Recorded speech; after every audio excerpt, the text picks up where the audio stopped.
2003년 7월의 어느 여름날, 찌는 듯한 더위가 기승을 부리던 2003년 7월의 어느 여름날, 서울의 한 지하철역 차가운 지하 공간에서 한 소녀의 평범했던 하루가 막을 내리려 하고 있었다. 17세 소녀 김수진.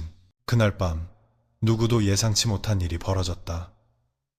학교에서 집으로 향하던 지극히 평범한 귀갓길이었지만 그날 밤 수진은 끝내 집에 도착하지 못했다. 부모님이 기다리는 저녁 식탁에도 다음날 아침 학교 교실에도 그녀의 모습은 보이지 않았다. 그렇게 15년이라는 세월이 흘렀다. 도시는 변했고 사람들은 그녀의 이야기를 잊어갔다. 하지만 진실은 결코 사라지지 않았다. 낡은 화장실 벽 속에 시간의 먼지와 함께 묻혀있던 충격적인 비밀이 마침내 세상에 그 모습을 드러냈다.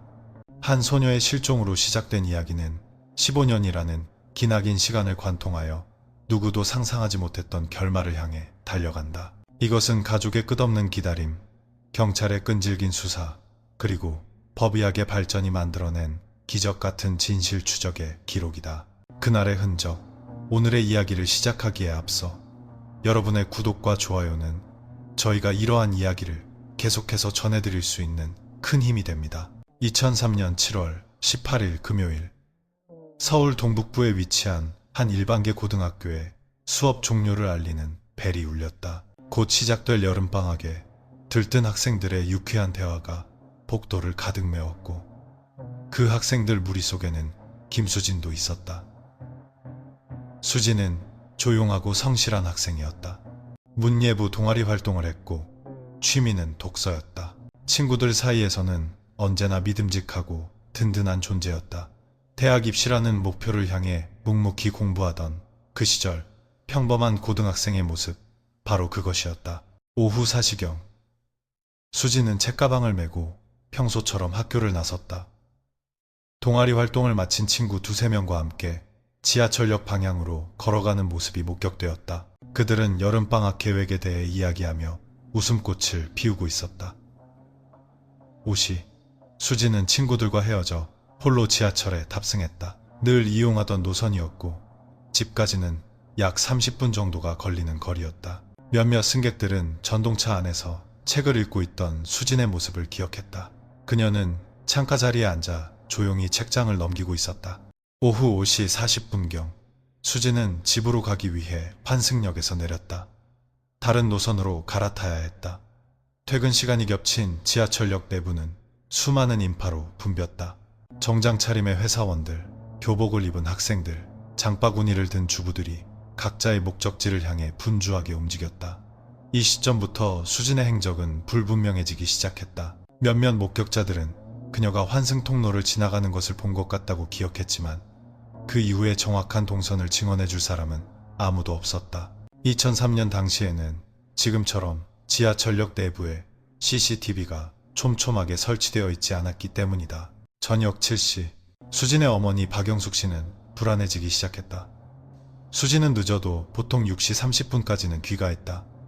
학교일로 늦어질 경우엔 항상 미리 전화를 하곤 했다. 하지만 그날은 아무런 연락이 없었다. 박영숙 씨는 집 전화로 수진의 친구들에게 전화를 걸었지만 모두 학교에서 헤어진 이후로는 못 봤어요라는 똑같은 대답뿐이었다. 시간은 흘러 저녁 8시가 되자 아버지 김정호 씨도 상황이 심상치 않음을 직감했다. 당시 13살이던 남동생 민수는 누나가 왜 돌아오지 않는지, 어째서 부모님의 얼굴이 어두워지는지 아직 이해하지 못했다. 저녁 식탁에는 수진의 자리만이 덩그러니 비어 있었다. 밤 9시, 더는 기다릴 수 없다고 판단한 김정호 씨는 집 근처 파출소로 달려가 실종 신고를 했다. 하지만 당시 경찰의 관행에 따라 미성년자이긴 하지만 가출이나 친구 집에서 외박할 가능성이 높으니 24시간은 기다려 보셔야 한다는 답변을 들어야 했다. 하지만 수진의 가족은 수진이 가출할 아이가 절대 아니라고 확신했다. 평소 가족 관계도 원만했고 학교 생활에도 특별한 문제가 없었다. 무엇보다 약속이나 중요한 일 없이 말없이 외박을 할 성격이 아니었다. 그날 밤 김정호 씨와 박영숙 씨는 뜬 눈으로 밤을 지새웠다. 혹시나 하는 마음에 수진이 갈 만한 곳들을 찾아다녔다. 도서관, 문구점, 친구들이 자주 가던 카페까지. 하지만 어디에서도 수진의 흔적은 발견되지 않았다.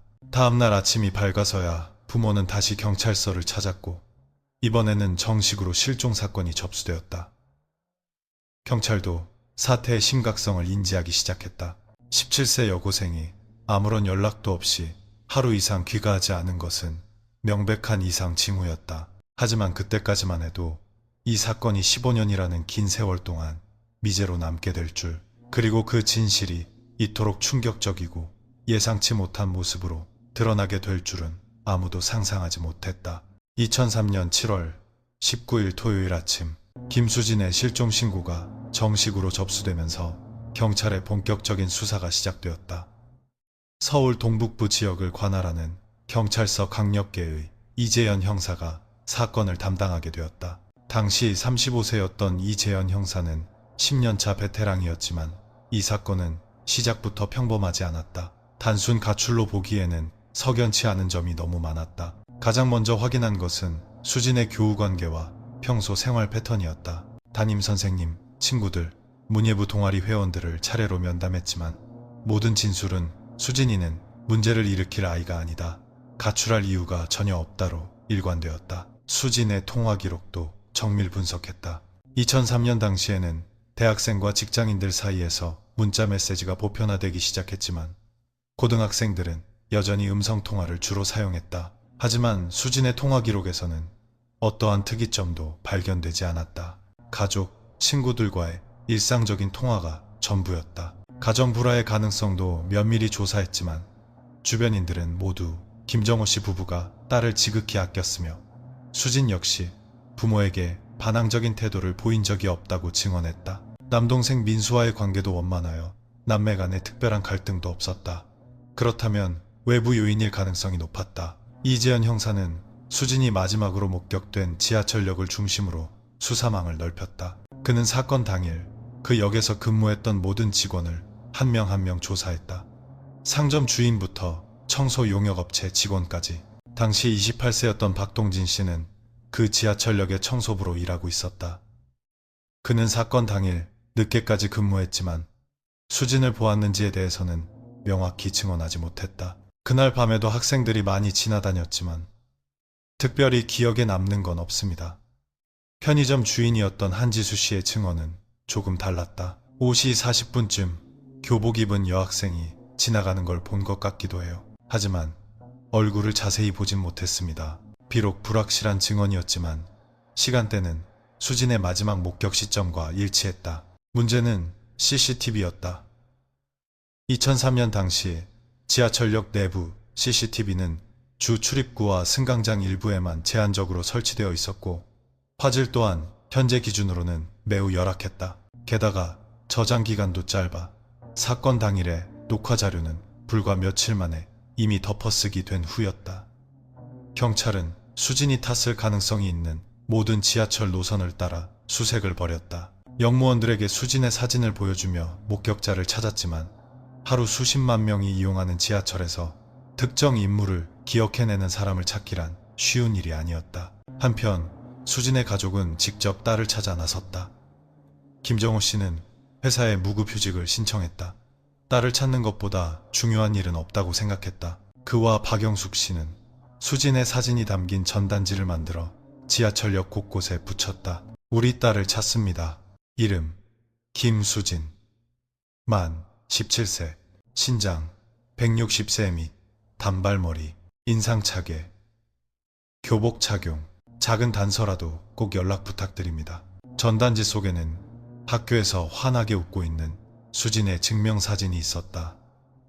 단정한 교복 차림에 해맑게 웃고 있는 모습이었다. 하지만 며칠이 지나도 의미 있는 제보는 들어오지 않았다. 경찰은 수색 범위를 더욱 넓혀 수진이 실종된 지하철역을 중심으로 반경 10km 이내의 공원, 유원지, 폐건물 등을 샅샅이 뒤졌다. 소방당국과 협력하여 인근 강과 저수지 수색도 진행했지만 어디에서도 수진의 흔적은 나오지 않았다. 이 이야기가 언론에 알려진 것은 실종 일주일 후였다.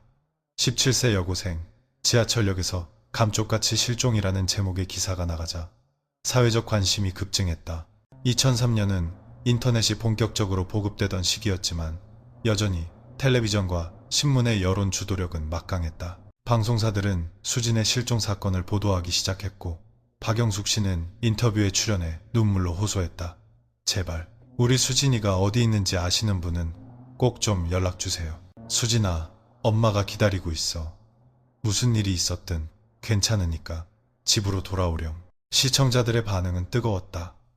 제보 전화가 빗발쳤지만 대부분은 불확실한 목격담이거나 관련 없는 정보들이었다. 경찰은 모든 제보를 일일이 확인했지만 수진과 연결되는 단서는 찾지 못했다. 한 달이 지나고 두 달이 지났다. 수진의 행방은 여전히 묘연했고 언론의 관심도 서서히 다른 사건들로 옮겨갔다. 하지만 가족의 고통은 시간이 갈수록 깊어만 갔다. 이재현 형사 역시 실망감을 감출 수 없었다. 그의 10년 가까운 수사 경력에서 이렇게 단서 하나 없는 사건은 처음이었다. 마치 수진이 지하철역에서 공기 중으로 증발해버린 것만 같았다. 하지만 그때는 아무도 몰랐다. 진실은 바로 그들의 발밑, 그 지하철역 어딘가에 숨겨져 있었다는 것을, 그리고 그 진실을 발견하기까지는 무려 15년이라는 기나긴 세월이 필요했다는 것을. 2004년 수진이 실종된 지 6개월이 지났지만 사건은 여전히 제자리 걸음이었다. 이재현 형사의 책상 위에는 수진의 사건 파일이 두껍게 쌓여 있었지만 그 안에는 결정적인 단서가 없었다. 경찰 수사도 점점 규모가 축소되었다. 새로운 사건들이 계속해서 발생했고 하나의 사건에만 모든 인력을 무한정 투입할 수는 없는 노릇이었다. 하지만 이재현 형사는 완전히 손을 놓지는 않았다. 그는 다른 사건을 진행하는 틈틈이 수진의 사건 파일을 다시 들춰보곤 했다. 김정호 씨 가족의 일상은 완전히 무너져 내렸다. 아버지는 회사에 복귀했지만 일에 집중하지 못했다. 동료들은 그의 사정을 이해하고 위로했지만 업무 효율은 예전 같을 수 없었다. 박영숙 씨의 변화는 더욱 심했다. 활발하고 명랑했던 그녀는 완전히 내성적인 사람으로 변했다. 다니던 성당 활동도 그만두고 이웃들과의 교류도 끊었다. 오직 수진을 찾는 일에만 모든 시간을 쏟았다. 매주 토요일이면 박영숙 씨는 수진이 마지막으로 목격된 지하철역에서 전단지를 돌렸다. 시간이 흐르면서 전단지를 받는 사람들의 반응도 달라졌다. 처음에는 안타까운 눈빛으로 받아주었지만 몇 달이 지나자 귀찮다는 듯한 태도를 보이는 사람들도 늘어났다. 가장 큰 상처를 받은 사람은 동생 민수였다. 이제 겨우 13살이 된 그가 누나의 실종이라는 상황을 온전히 이해하기는 어려웠다. 왜 누나가 돌아오지 않는지, 왜 아빠와 엄마는 매일 슬퍼하는지, 언제쯤 모든 것이 예전으로 돌아갈 수 있는지 알 수 없었다. 학교에서도 민수는 말이 없는 아이가 되었다. 친구들이 너희 누나 찾았어? 라고 물을 때마다 대답하기 곤란했다. 선생님들이 도우려 했지만 어린아이의 마음속 상처를 치유해 줄 수는 없었다. 2004년 여름, 수진이 실종된 지 일주기가 되었다. 박영숙 씨는 성당에서 추모 기도를 열었다. 그날 기도에는 몇몇 친척과 이웃들이 참석했지만 참석자들의 표정에는 체념의 빛이 역력했다. 신부님, 정말 수진이가 살아있을까요? 박영숙 씨가 신부에게 물었다. 신부는 우리는 주님의 뜻을 믿고 기다려야 합니다 라고 답했지만 그의 목소리에도 확신은 담겨 있지 않았다. 경찰 내부에서도 이 사건은 사실상 장기 미제 사건, 콜 케이스로 분류되기 시작했다. 이재현 형사는 포기하지 않았지만 상부에서는 다른 시급한 사건에 집중하라는 압박을 가했다. 2005년, 2006년이 지나갔다. 수진의 이야기는 더 이상 언론에 거의 등장하지 않았다. 간혹 미제 사건을 다루는 특집 프로그램에서 언급되는 정도였지만 그마저도 점점 줄어들었다. 하지만 박영숙 씨는 포기하지 않았다. 매년 수진의 생일과 실종일에는 작은 추모 행사를 열었다. 참석하는 사람의 수는 해마다 줄어들었지만 수진을 기억하려는 가족의 의지는 변치 않았다. 수진아, 엄마 여기 있어. 언제든 돌아와도 괜찮아. 엄마가 여기서 기다릴게. 박영숙 씨는 수진의 방을 실종 당일의 모습 그대로 보존했다. 책상 위에 교과서, 옷장 속의 교복, 침대 위에 인형까지 모든 것이 그날 그대로였다. 김정호 씨는 다른 방식으로 딸을 기억했다. 그는 매년 수진이 다녔던 고등학교 도서관에 책을 기증했다. 김수진 학생 기증 도서라는 작은 스티커가 붙은 책들이 조금씩 늘어갔다. 이 책을 읽는 후배들이 수진을 기억해 주길 바라는 마음에서였다. 민수는 중학생이 되고 고등학생이 되었다. 누나의 부재는 그의 성장에 깊은 영향을 미쳤다. 그는 또래보다 어른스럽고 내성적인 아이로 자랐다. 누나에 대한 그리움은 항상 그의 마음 한구석에 자리 잡고 있었다. 2007년 수진이 실종된 지 4년이 흐른 그해 여름, 민수는 고등학생이 되었다. 누나가 다녔던 학교는 아니었지만 비슷한 나이가 되자 누나에 대한 그리움은 더욱 커졌다. 누나가 있었더라면 지금쯤 어떻게 입시 준비를 하고 있을까? 어느 학과에 가고 싶어 했을까? 민수는 종종 이런 생각에 잠겼다. 누나의 모든 꿈과 계획이 그날 밤과 함께 사라져버렸다는 사실은 그를 더욱 슬프게 했다. 이재현 형사는 여전히 경찰로 근무하고 있었다. 그는 승진했고 맡은 직책도 달라졌다. 하지만 그는 결코 수진의 사건을 잊지 못했다. 그는 책상 가장 깊은 서랍 속에 수진의 사진을 보관하고 있었다. 가끔 그는 그 사진을 꺼내보며 미안하다라고 중얼거렸다. 사건을 해결하지 못한 경찰로서의 책임감도 컸지만 한 가정을 무너뜨렸다는 인간적인 죄책감은 그 이상이었다. 수진의 부모님을 마주할 때마다 느끼는 죄책감을 그는 이겨낼 수 없었다. 하지만 아무도 예상하지 못했다. 시간이 더 흐른 뒤 법의학 기술의 발전과 우연한 발견이 모든 것을 바꿔놓을 것이라는 사실을, 그리고 수진에 대한 진실이 그들이 상상했던 것보다 훨씬 더 가까운 곳에 숨어 있었다는 충격적인 사실을 말이다. 2013년 수진이 실종된 지 10년이 흐른 해였다. 그 사이 세상은 많이 변했다. 스마트폰이 일상화되었고 소셜 네트워크는 삶의 일부가 되었다. 모든 지하철역에는 고화질 CCTV가 촘촘히 설치되었고 실시간 위치 추적이 가능한 시대가 되었다. 하지만 이런 기술의 발전은 수진의 사건에는 아무런 도움이 되지 못했다. 그것은 이미 10년 전의 과거 이야기였기 때문이다.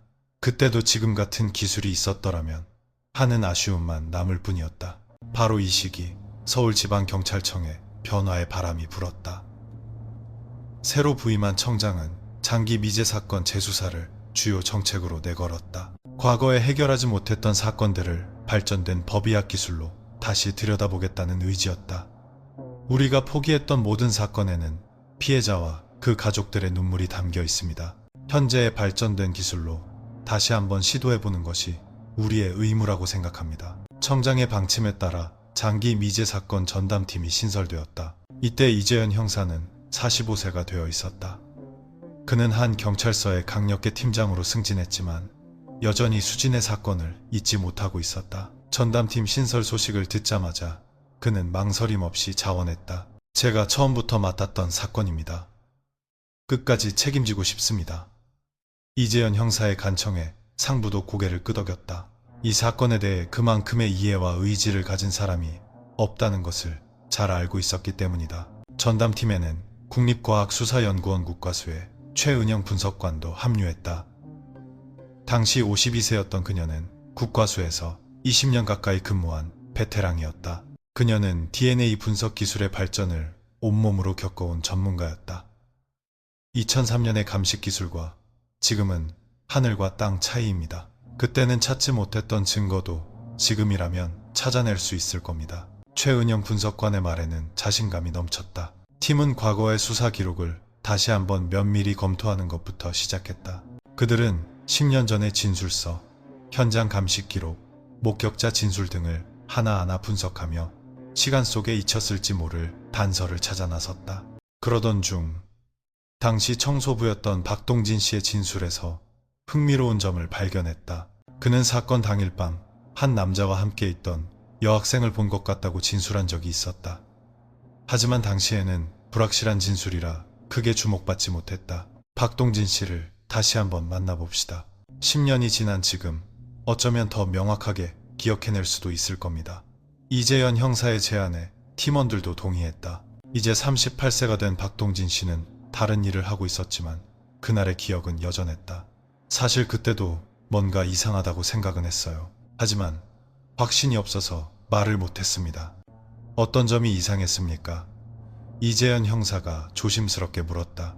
그 남자가 여학생을 억지로 끌고 가는 것 같았어요. 여자애는 저항하는 것 같기도 했고요. 그런데 멀리서 봐서 확실하지가 않았습니다. 그때는 그냥 연인끼리 장난치는 걸 수도 있겠다고 생각했죠. 이것은 중요한 진술이었다.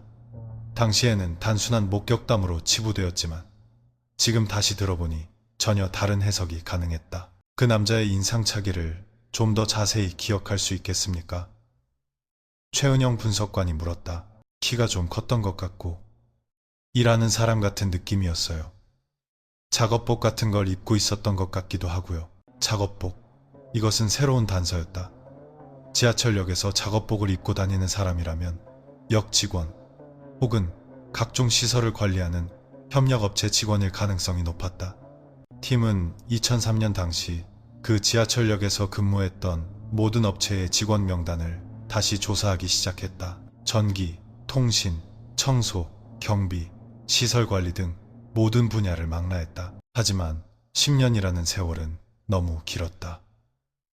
많은 회사가 바뀌었고 대부분의 직원은 다른 곳으로 이직했거나 연락이 닿지 않았다. 이미 사망했거나 해외로 이주한 사람도 있었다. 하지만 팀은 포기하지 않았다. 그들은 연락이 닿는 모든 사람을 찾아가 진술을 들었지만 대부분 10년 전의 일을 정확하게 기억하지 못했다. 한편 법의학 분야에서도 새로운 시도가 이루어졌다.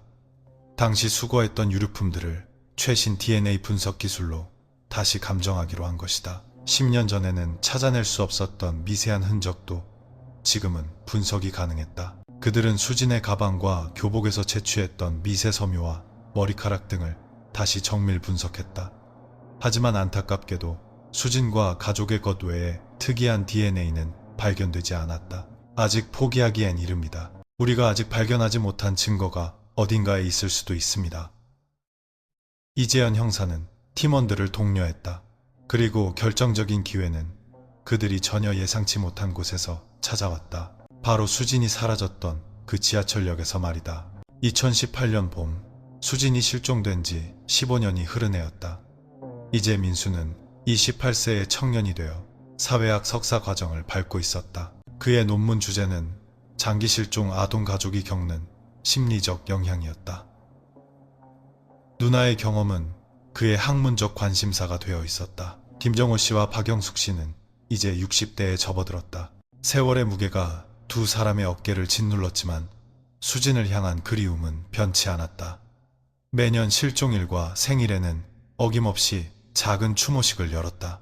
그해 4월 서울교통공사는 중요한 발표를 했다. 노후화된 지하철역들의 시설을 전면 개보수할 계획이며 수진이 마지막으로 목격된 그 역도 리모델링 대상에 포함된다는 것이었다. 이번 공사는 단순한 보수공사가 아닙니다. 승객들의 안전과 편의를 위해 역 구조 자체를 새롭게 바꾸는 작업이 될 겁니다. 공사 관계자의 설명이었다. 5월부터 철거 작업이 시작되었다. 낡은 화장실, 창고, 기계실 등 지하 깊숙한 곳에 있던 시설물들을 모두 해체하는 대규모 공사였다. 15년 동안 그 자리에 굳건히 서 있던 구조물들이 하나씩 사라져갔다. 공사 현장 소장인 권민석 씨는 20년 경력의 베테랑이었다. 그는 수많은 지하철 관련 공사를 해왔지만 이번 현장에서는 유독 조심스러웠다. 워낙 오래된 시설이라 구조가 복잡했고 예상치 못한 문제들이 계속해서 발생했기 때문이다. 5월 15일 화요일 오후 지하 2층에 있던 낡은 화장실을 철거하던 중 한 인부가 이상한 점을 발견했다. 소장님, 이쪽이 좀 이상합니다. 벽 두께가 다른 곳이랑 달라요. 권민석 소장이 직접 와서 확인했다. 정말로 그 부분만 다른 곳보다 벽이 두꺼웠다. 마치 누군가 무언가를 숨기기 위해 급하게 덧대어 쌓아 올린 것 같았다. 조심해서 뜯어내. 배관이나 전선이 숨겨져 있을 수도 있으니까. 하지만 조심스럽게 벽을 허물자 그 안에서 나온 것은 전혀 예상치 못한 것이었다. 작은 공간 안에 낡은 가방과 옷가지가 있었고 그 옆에는 사람의 뼈로 보이는 하얀 조각들이 흩어져 있었다. 이건 보통 일이 아니야. 인부의 목소리가 떨렸다. 권민석 소장은 즉시 작업을 중단시키고 경찰에 신고했다. 지하철 공사 현장에서 유골과 유류품이 발견됐습니다. 즉시 출동 바랍니다. 신고를 받은 경찰은 즉시 현장을 통제하고 장기 미제 사건 전담팀에 연락했다. 소식을 들은 이재현 형사는 불길한 예감이 들었다. 설마 수진이 사건과 관련이 있는 건가? 오후 4시 이재현 형사와 최은영 분석관이 현장에 도착했다. 현장은 폴리스 라인으로 둘러싸여 있었고 과학수사팀이 증거 수집을 시작하고 있었다. 최은영 분석관은 발견된 유류품을 조심스럽게 살폈다. 오래되어 색이 바랜 학생 가방, 교복으로 보이는 옷까지, 그리고 몇 가지 소지품들. 이 가방, 2003년쯤 유행하던 스타일이네요. 교복도 그 시절 디자인 같습니다. 최은영 분석관의 말에 이재현 형사의 심장이 빠르게 뛰었다. 조심스럽게 가방을 열어보니 안에는 교과서와 노트가 들어있었다. 습기 때문에 심하게 훼손되었지만 이름은 식별이 가능했다. 김수진이라고 선명하게 적혀 있었다. 김수진 양이 틀림없습니다. 이재현 형사의 목소리가 떨렸다. 15년간 찾아 헤맸던 단서가 마침내 모습을 드러낸 순간이었다. 현장은 즉시 완벽하게 통제되었다. 법외관과 과학수사 인력이 총동원되었다. 그들은 발견된 뼈 조각들을 세심하게 수습하고 주변의 흙과 벽체 샘플까지 증거로 채취했다. 최은영 분석관은 현장에서 1차 감식을 시작했다. 뼈의 상태로 보아 상당한 시간이 흐른 것 같습니다.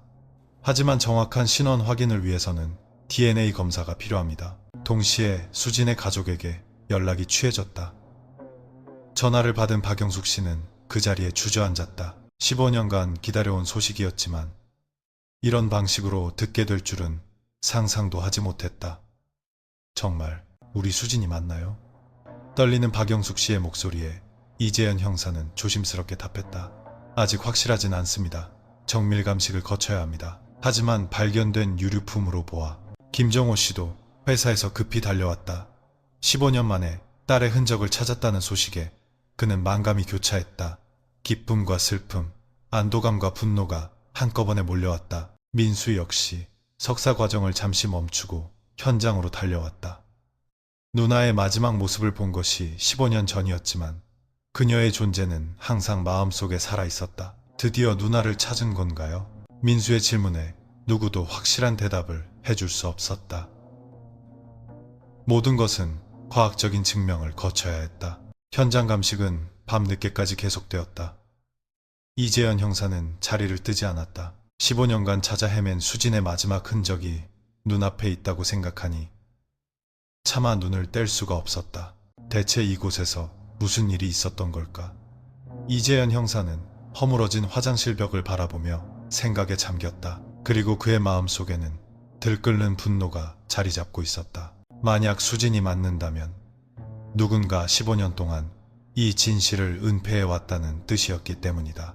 2018년 5월 16일 수요일 국립과학수사연구원 DNA 분석실에서는 긴급감정이 진행되고 있었다. 어제 발견된 뼈 조각에서 추출한 DNA와 김수진 가족의 DNA를 대조하는 작업이었다. 20년 경력의 최은영 분석관에게도 이번 감정은 지금껏 해왔던 그 어떤 작업보다 신중해야 했다. 이 결과가 15년간 한 가족을 고통 속에 몰아넣었던 의문을 풀 수 있는 열쇠였기 때문이다. 샘플 상태가 좋지 않습니다. 습한 환경에 오래 노출되어 DNA 손상이 심합니다. 동료 연구원의 말에 최 분석관은 더욱 집중했다. 다행히 최신 DNA 증폭 기술 덕분에 비교 분석은 가능했다. 2003년에는 상상도 할 수 없었던 정확도였다. 오후 2시 마침내 결과가 나왔다. 99.99% 일치. 발견된 유골은 김수진 양이 틀림없습니다. 최은영 분석관의 선언에 그곳에 있던 모두가 숙연해졌다. 이재현 형사는 즉시 수진의 가족에게 연락했다. 확인됐습니다. 수진 양이 맞습니다. 전화를 받은 박영숙 씨는 한동안 아무 말도 하지 못했다. 15년간 가슴속에 품어왔던 희망과 절망이 한순간에 무너져 내렸다. 딸을 찾았다는 안도감, 그리고 이런 모습으로 만나야 한다는 현실이 뒤섞여 감정을 주체할 수 없었다. 떨리는 박영숙 씨의 목소리에 이재현 형사는 답했다. 네, 하지만 이제부터는 범인을 잡아야 합니다. 수사팀은 즉시 전면적인 재수사에 착수했다. 발견 장소와 정황을 볼 때 이것은 명백한 범죄였다. 누군가 수진을 해치고 15년간 그 증거를 은폐해왔다. 과학수사팀은 현장을 더욱 정밀하게 감식했다. 벽을 쌓는 데 사용된 시멘트와 벽돌 성분을 분석했고 주변에서 채취한 모든 물질을 검사했다. 이 벽은 기존 화장실 구조와 다릅니다. 급하게 쌓아 막은 흔적이 역력합니다. 건설 전문가의 소견이었다. 쌓는 방식도 매우 조잡해요. 누군가 무언가를 급하게 숨긴 것 같습니다. 그리고 더욱 결정적인 단서가 발견되었다. 벽 틈에서 채취한 미세물질 속에서 사람의 피부세포와 머리카락 일부가 나온 것이다. 최은영 분석관은 이 새로운 DNA를 데이터베이스와 대조했지만 기존 범죄자 DNA 정보와 일치하는 결과는 없었다. 범인은 전과가 없거나 DNA 채취 대상군에 포함되지 않았을 가능성이 높습니다. 최은영 분석관의 분석이었다. 이재현 형사는 다시 2003년의 자료로 돌아갔다. 청소부 박동진 씨의 진술이 다시 주목받기 시작했다. 작업복을 입은 남자가 여학생과 함께 있었다는 그의 증언은 이제 결정적인 단서가 되었다. 당시 지하철역에서 근무했던 모든 사람의 명단을 다시 확보해야 합니다. 그리고 DNA 채취에 비협조적인 사람이 있다면 이재현 형사의 말에 팀원들은 고개를 끄덕였다. 하지만 15년이라는 세월은 너무 길었다. 이미 사망했거나 거주지를 파악할 수 없는 사람이 많았다. 연락이 닿은 사람들도 대부분 고령이었다. 수사팀은 체계적으로 접근하기로 했다. 2003년 당시 지하철역과 관련된 모든 협력업체 직원 명단을 확보하고 생존자들을 한 명씩 추적하기 시작했다. 전기공사업체, 통신업체, 청소업체, 시설관리업체. 그들은 한 곳 한 곳 연락하며 당시 직원들의 행방을 쫓았다. 어떤 이는 지방으로 이사했고 어떤 이는 직업을 바꿨으며 어떤 이는 해외로 이주했다. 그러던 중 한 가지 이상한 점이 발견되었다. 당시 전기공사 협력업체에서 근무했던 오상훈이라는 인물이 사건 직후인 2003년 8월에 갑자기 퇴사했다는 사실이었다. 오상훈, 당시 33세, 지하철 전기 설비 관리를 담당했습니다. 한 수사관이 자료를 검토하며 말했다. 사건 발생 한 달 뒤에 사표를 내고는 연락이 두절됐습니다. 이것은 의심스러운 정황이었다. 지하철 관련 업무는 안정적인 직장이라 갑자기 그만두는 경우가 드물었고 특히 30대 가장이라면 더욱 그랬다.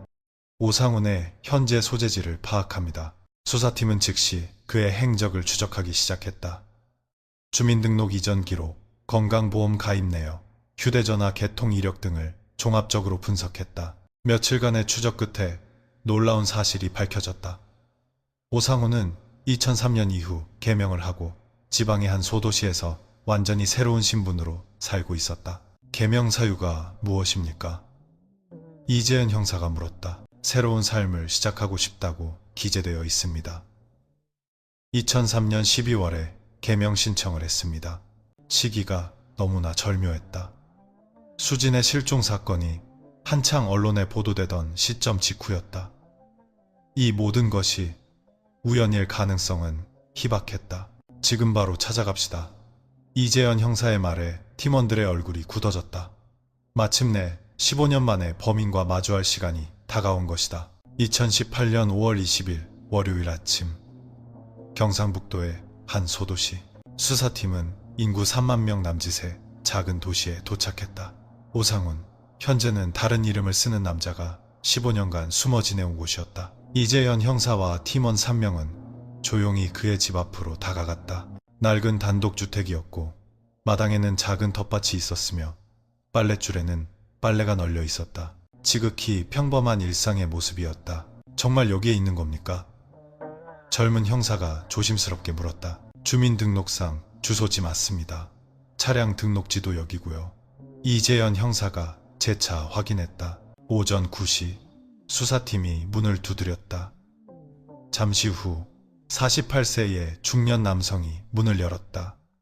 15년 전 사진과 비교해 나이는 들었지만 분명 동일 인물이었다. 오상훈 씨, 아니 지금은 다른 이름이시죠? 이재현 형사가 정중하게 물었다. 남자의 표정이 순간 굳어졌다. 전 그런 이름 모릅니다. 집 잘못 찾아오셨습니다. 하지만 그의 눈빛은 심하게 흔들리고 있었다. 15년간 숨어 지내온 자의 공포가 역력했다. 서울지방경찰청 강력계에서 나왔습니다. 2003년 김수진 양 실종 사건 때문에 여쭤볼 게 있어서 왔습니다. 이재현 형사가 신분증을 제시하며 말했다. 김수진? 남자의 목소리가 떨렸다. 전 모르는 사람입니다. 15년 전에는 서울에 있지도 않았고요. 하지만 그의 반응 자체가 많은 것을 말해주고 있었다. 정말 관련이 없다면 이렇게까지 동요할 이유가 없었다. 그렇다면 수사에 협조해 주실 수 있겠습니까? DNA 검사만 하면 바로 의혹이 풀릴 겁니다. 이재현 형사의 제안에 남자는 더욱 당황했다. 아니, 왜 제가 DNA 검사를 받아야 합니까? 전 정말 아무것도 모릅니다. 최근에 저희가 수진 양의 유해를 찾았습니다. 그리고 현장에서 범인으로 추정되는 DNA도 확보했습니다. 그래서 당시 지하철역에서 근무했던 분들의 협조를 받고 있는 중입니다. 남자의 얼굴이 새하얗게 질렸다. 그리고는 한동안 말이 없었다. 그는 격렬한 내적 갈등을 겪는 듯 보였다. 자, 잠깐만요. 생각할 시간을 좀 주세요. 남자가 떨리는 목소리로 말했다. 좋습니다. 하지만 그리 오래 생각할 필요는 없을 겁니다. 어차피 확인해야 할 일이니까요. 이재현 형사의 말에 남자는 고개를 숙였다. 약 10분간의 침묵이 흘렀다. 남자는 거실 의자에 앉아 머리를 감싸 쥐고 있었다. 수사관들은 그를 지켜보며 기다렸다. 마침내 남자가 입을 열었다. 제가 그러려고 한 게 정말 아니었습니다. 그 말은 자백이나 다름없었다. 수사관들의 얼굴에 긴장감이 흘렀다. 그러려고 한 게 아니었다니 무슨 뜻입니까? 이재현 형사가 차분하게 물었다. 그 아이, 수진이를 해치려고 한 게 정말 아니었어요. 정말입니다. 남자의 목소리에는 오랫동안 억눌러 왔던 죄책감이 묻어 있었다. 천천히 무슨 일이 있었는지 말씀해 주시죠. 남자는 긴 한숨을 내쉬고는 15년 전 그날 밤의 이야기를 시작했다. 그날 밤 제가 늦게까지 전기점검 작업을 하고 있었어요. 일이 좀 늦어져서 밤 8시쯤 됐을 겁니다. 그런데 화장실 쪽에서 소리가 들리더군요. 이재현 형사는 녹음기를 켜고 그의 말에 귀를 기울였다. 가보니까 여학생 하나가 화장실에서 나오더라고요. 그런데 그 아이가 제가 해서는 안 될 짓을 하는 걸 본 겁니다. 해서는 안 될 짓이요. 남자는 잠시 망설이다가 말했다. 제가 전기 부품을 훔치고 있었어요. 팔아서 돈 좀 만들려고. 그때 빚이 너무 많아서 정말 절박했습니다. 업무상 횡령. 그는 직장에서 전기 부품을 훔치고 있었고 수진이 그 현장을 목격한 것이었다. 그래서 어떻게 했습니까? 처음에는 그냥 못 본 척하고 가라고 했어요. 그런데 그 아이가 그러면 안 된다고 신고해야 한다고 하더군요. 정의감 강한 수진다운 반응이었다. 그녀는 불의를 그냥 지나치지 못했을 것이다. 그래서 말렸어요. 그냥 말리기만 하려고 손을 잡고 제발 그러지 말아달라고 나도 사정이 있다고 애원했죠. 그런데 그 아이가 저를 뿌리치고 도망가려고 했습니다. 남자의 목소리가 점점 작아졌다. 그 순간 너무 놀라서 저도 모르게 힘을 좀 썼는데 아이가 넘어지면서 머리를 콘크리트 바닥에 부딪혔습니다. 이재현 형사는 분노를 억누르며 그의 말을 계속 들었다. 그 후로는 잘 기억이 안 나요. 너무 놀라서 아이가 움직이지 않더군요. 제가 보기엔 그는 사고였다고 주장했지만 그 이후의 행동이 문제였다. 그래서 어떻게 했습니까? 그때는 정말 어떻게 해야 할지 몰랐어요. 신고하면 제 인생은 끝장이니까. 그래서 남자는 말을 잇지 못했다. 이재현 형사가 대신 말했다. 그래서 화장실 벽 속에 숨긴 거군요. 15년 동안 남자는 고개를 끄덕였다. 그의 뺨으로 눈물이 흘러내렸다. 그리고 사표 내고 여기로 도망쳐서 이름 바꾸고 계속 살아온 겁니다. 죄송합니다. 정말 죄송합니다. 매일 밤 그 아이 생각에 잠을 잘 수가 없었어요. 정말 제가 의도한 게 아니었습니다. 하지만 이재현 형사에게 그의 변명은 용납될 수 없었다. 설령 사고였다고 해도 그 이후의 은폐 행위는 명백한 범죄였다. 무엇보다 한 가족을 15년간 절망 속에 살게 한 것은 절대로 용서받을 수 없는 일이었다. 오상훈 씨, 당신을 체포합니다. 이재현 형사의 선언에 남자는 더 이상 저항하지 않았다. 마침내 15년 만에 범인이 검거된 순간이었다. 하지만 이것은 끝이 아니라 새로운 시작이었다. 이제 법정에서 진실을 밝히고 수진과 그 가족의 억울함을 풀어주어야 했다. 2018년 6월 오상훈의 검거 소식은 언론을 통해 알려지며 대한민국 사회 전체를 충격에 빠뜨렸다. 15년간 미스터리로 남아있던 김수진 실종 사건이 마침내 해결된 것이다. 서울중앙지방법원에서 열린 첫 공판. 법정은 방청객들로 가득 찼다. 수진의 가족, 사건을 지켜봐온 시민들, 그리고 수많은 취재진이 모여들었다. 모두가 이 사건의 진실과 결말에 주목하고 있었다. 피고인석에 앉은 오상훈은 15년 전과는 완전히 다른 모습이었다. 머리는 희끗희끗했고 얼굴에는 깊은 주름이 패어 있었다. 무엇보다 그의 어깨는 오랜 죄책감의 무게에 짓눌려 있었다. 김정호 씨와 박영숙 씨는 방청석 가장 앞자리에 앉아 있었다. 15년 만에 딸의 죽음에 대한 진실을 듣게 되는 순간이었다. 박영숙 씨의 손은 계속해서 떨렸고 김정호 씨는 굳은 표정으로 피고인을 응시했다. 민수도 함께였다. 이제는 어엿한 성인이 된 그는 누나 사건의 마지막을 지켜보고 있었다. 13살 소년이었던 그는 이제 28세의 청년이 되어 있었다. 판사가 입정하자 법정은 숙연해졌다. 지금부터 살인 및 사체 유기 혐의 사건 번호 327호 재판을 시작하겠습니다. 검사가 일어나 공소사실을 읽기 시작했다. 피고인 오상훈은 2003년 7월 18일 밤 8시경 서울시 소재 지하철역에서 피해자 김수진을 폭행하여 사망에 이르게 하고 그 사체를 화장실 벽 속에 유기하였습니다. 오상훈은 고개를 숙인 채 아무 말도 하지 않았다. 피고인, 공소사실에 대해 할 말 있습니까? 판사의 질문에 오상훈이 겨우 입을 열었다. 죄송합니다. 모든 게 제 잘못입니다. 그의 목소리는 거의 들리지 않을 정도로 작았다. 하지만 변호인은 다른 주장을 펼쳤다. 존경하는 재판장님, 이 사건은 살인이 아닌 과실치사입니다. 피고인에게는 살인의 고의가 없었습니다. 검사가 즉각 반박했다. 살인의 고의가 없었다고 하더라도 15년간 사체를 유기하고 도피 생활을 한 것은 명백한 죄질이 나쁜 범죄입니다. 더욱이 유가족이 겪은 정신적 고통은 헤아릴 수 없습니다. 증인신문이 시작되었다. 이재현 형사가 증인석에 섰다. 수사 과정에서 피고인이 진술한 내용을 말씀해 주십시오. 검사의 질문에 이재현 형사가 답했다. 피고인은 지하철 전기 부품을 훔치던 중 피해자에게 발각되었고 신고하려는 피해자를 막기 위해 폭행하는 과정에서 피해자가 사망했다고 진술했습니다. 그 이후에는 어떻게 행동했습니까? 사체를 화장실 벽 속에 유기하고 한 달 뒤 회사를 그만둔 후 지방으로 도피하여 개명한 채 15년간 숨어 지냈습니다. 법정은 침묵에 잠겼다. 모두가 그 잔혹한 진실에 충격을 받은 모습이었다. 이어서 최은영 분석관의 증언이 이어졌다. 현장 상황과 발견된 과학적 증거에 대해 말씀해 주십시오.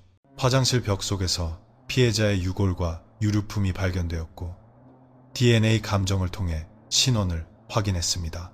또한 현장에서 채취된 피고인의 DNA를 통해 범행 사실을 입증할 수 있었습니다. 다음으로는 청소부였던 박동진 씨도 증인으로 나섰다. 그는 15년 전 보았던 장면에 대해 다시 한번 증언했다. 그때 작업복을 입은 남자가 여학생과 함께 있는 것을 봤습니다. 여학생이 저항하는 것 같았는데 당시에는 확신이 없어서 명확하게 진술하지 못했습니다. 마지막으로 유가족의 피해 진술이 있었다. 박영숙 씨는 떨리는 목소리로 말했다. 15년 동안 저는 매일 밤 우리 수진이가 어디서 뭘 하고 있을까, 밥은 먹었을까, 춥지는 않을까 그 생각만 했습니다. 박영숙 씨의 목소리가 점점 커졌다. 그런데 그렇게 끔찍한 일을 당하고 15년 동안이나 그 차가운 벽 속에 있었다는 걸 제가 어떻게 받아들여야 합니까? 법정은 숙연해졌고 몇몇은 어머니의 절규와도 같은 호소의 눈물을 훔쳤다. 김정호 씨도 증언대에 섰다. 15년 동안 저는 제 자신을 탓했습니다. 아비로서 딸 하나 제대로 지켜주지 못했다고. 그런데 정작 우리 수진이를 해친 범인은 따로 있었고 그 사람은 버젓이 평범하게 살고 있었습니다. 민수의 진술도 가슴을 울렸다. 저는 누나 없이 자랐습니다. 누나에게 받아야 했을 조언, 의지해야 했을 존재가 제게는 없었습니다. 피고인은 우리 가족에게서 가장 소중한 사람을 빼앗아 갔습니다. 재판이 진행되면서 오상훈의 범행 동기와 과정이 상세히 밝혀졌다. 그는 경제적인 문제로 절도를 저질렀고 이를 목격한 수진을 입막음하려다 사망에 이르게 한 것이었다. 3개월간의 재판 끝에 마침내 선고일이 다가왔다. 2018년 9월 15일 법정은 다시 한번 사람들로 가득 찼다. 판사가 판결문을 읽기 시작했다. 피고인의 행위는 비록 계획적인 살인은 아니었다고 하나 범행 이후 사체를 유기하고 장기간 도피 생활을 한 점은 그 죄질이 매우 불량하다. 특히 15년이라는 세월 동안 유가족이 겪었을 정신적 고통은 금전으로 환산할 수 없다. 이에 본 재판부는 피고인 오상훈에게 징역 15년을 선고한다. 법정 곳곳에서 안도의 한숨과 흐느낌이 동시에 터져나왔다. 박영숙 씨는 김정호 씨의 어깨에 기대어 울었다. 15년 만에 딸을 위한 정의가 실현되는 순간이었다. 오상훈은 끝까지 고개를 숙인 채 아무 말도 하지 않았지만 가늘게 떨리는 그의 어깨는 그가 죄책감과 후회로 고통받고 있음을 보여주었다. 선고 후 법정 밖에서 이재현 형사가 수진의 가족에게 다가갔다. 너무 늦게 찾아드려 정말 죄송합니다. 김정호 씨가 그의 손을 잡았다. 고생 많으셨습니다. 형사님 덕분에 우리 수진이를 집으로 데려올 수 있었습니다. 이 사건은 대한민국 사회 전체에 큰 파장을 남겼다. 지하철 안전관리 시스템이 대폭 강화되었고 장기 미제 사건 수사 시스템이 체계적으로 자리 잡게 되었다. 또한 실종 아동 및 청소년을 찾기 위한 최신 과학기술 도입이 본격적으로 논의되기 시작했다. 무엇보다 사회 전체가 포기하지 않는 것의 중요성을 깨닫게 되었다. 수진의 가족이 15년간 포기하지 않았기에 이재현 형사가 끝까지 책임감을 놓지 않았기에 그리고 과학기술이 발전했기에 마침내 진실은 밝혀질 수 있었다. 수진은 늦게나마 가족의 품으로 돌아올 수 있었고 정의는 마침내 승리했으며 우리 모두에게 교훈을 남겼다. 결코 잊혀서는 안 될 사람이 있다는 것을. 김수진의 이야기는 여기서 끝이 나지만 이 사건이 우리에게 남긴 교훈은 계속되어야 할 것이다. 첫째, 아무리 오랜 시간이 흘러도 포기하지 않는 가족의 사랑과 의지가 얼마나 소중한지를 깨닫게 했다. 박영숙 씨와 김정호 씨가 15년간 보여준 끈질긴 기다림이 있었기에 수진은 마침내 집으로 돌아올 수 있었다. 둘째, 진실은 반드시 밝혀진다는 믿음이다. 시간은 걸릴지라도 과학기술의 발전과 수사기관의 노력이 합쳐질 때 숨겨진 진실은 세상에 드러날 수 있다. 셋째, 사회적 안전망의 중요성이다. 이 사건을 계기로 우리 사회는 보다 안전하고 체계적인 실종자 수색 시스템을 구축하게 되었다. 한 사람의 희생이 더 많은 생명을 구하는 조석이 된 것이다. 마지막으로 책임감의 가치다. 이재현 형사처럼 자신의 직무를 끝까지 포기하지 않는 사람들이 있기에 우리 사회는 좀 더 정의로워질 수 있다. 수진의 이야기는 슬프지만 동시에 희망을 담고 있다. 이 세상에는 여전히 선한 사람들이 있으며 진실과 정의를 위해 노력하는 사람들이 있다는 것을 보여주었기 때문이다. 정의는 더딜지라도 반드시 온다. 그날의 흔적은 세상이 기억해야 할 사람들의 이야기를 계속해서 전해드리겠습니다. 여러분의 구독과 좋아요는 그 기억을 더 널리 퍼뜨리는 힘이 됩니다. 시청해주셔서 감사합니다.